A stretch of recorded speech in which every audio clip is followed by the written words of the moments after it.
Left over ರೈಸ್ನ ಉಪಯೋಗಿಸ್ಕೊಂಡು ಸಿಂಪಲ್ಗೆ ಒಂದು tomato ರೈಸ್ನ ready ಮಾಡ್ಕೊಳ್ಳೋಣ. 3 ಟೇಬಲ್ ಸ್ಪೂನ್ ಆಗೋಷ್ಟು ಎಣ್ಣೆ, ಸ್ವಲ್ಪ ಜೀರಿಗೆ, ಉದ್ದು ಕಚ್ಚಿಟ್ಕೊಂಡಿರುವಂಥ ಈರುಳ್ಳಿ, 3 ಹಸಿಮೆಣಸಿನಕಾಯಿ, ಕರಿಬೇವು, ಸ್ವಲ್ಪ ಶುಂಠಿ ಬೆಳ್ಳುಳ್ಳಿ ಪೇಸ್ಟು, ರುಚಿಗೆ ತಕ್ಕಷ್ಟು ಉಪ್ಪನ್ನು ಸೇರಿಸಿ ಈರುಳ್ಳಿ ಎಲ್ಲ ಸ್ವಲ್ಪ ಸಾಫ್ಟ್ ಆಗೋವರೆಗೂ ಚೆನ್ನಾಗಿ ಬಾಡಿಸ್ಕೊಳ್ಳೋಣ.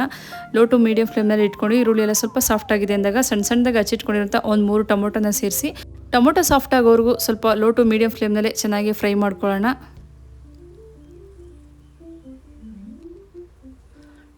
ಟೊಮೊಟೊ ಎಲ್ಲ ಸಾಫ್ಟ್ ಆಗಿದೆ. ಇದಕ್ಕೆ 1 ಟೇಬಲ್ ಸ್ಪೂನ್ ಆಗೋಷ್ಟು ಚಿಲ್ಲಿ ಪೌಡರ್, 1 ಟೇಬಲ್ ಸ್ಪೂನ್ ಆಗೋಷ್ಟು ಧನಿಯಾ ಪುಡಿ, 1 ಟೇಬಲ್ ಸ್ಪೂನ್ ಆಗೋಷ್ಟು ಗರಂ ಮಸಾಲ, 1/4 ಟೇಬಲ್ ಸ್ಪೂನ್ ಆಗುವಷ್ಟು ಟರ್ಮರಿಕ್ ಪೌಡರ್ನ ಸೇರಿಸ್ಕೊಂಡು ಆಯಿಲಲ್ಲೇ ಚೆನ್ನಾಗಿ ಫ್ರೈ ಮಾಡ್ಕೋಬೇಕಾಗುತ್ತೆ. ಇದಕ್ಕೆ ಯಾವುದೇ ನೀರಿನ ಅವಶ್ಯಕತೆ ಇರಲ್ಲ.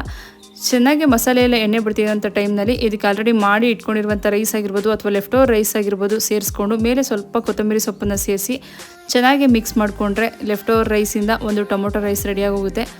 ವಿಡಿಯೋ ಇಷ್ಟ ಆದರೆ ಒಂದು ಲೈಕ್ ಮಾಡೋದನ್ನು ಮರಿಬೇಡಿ.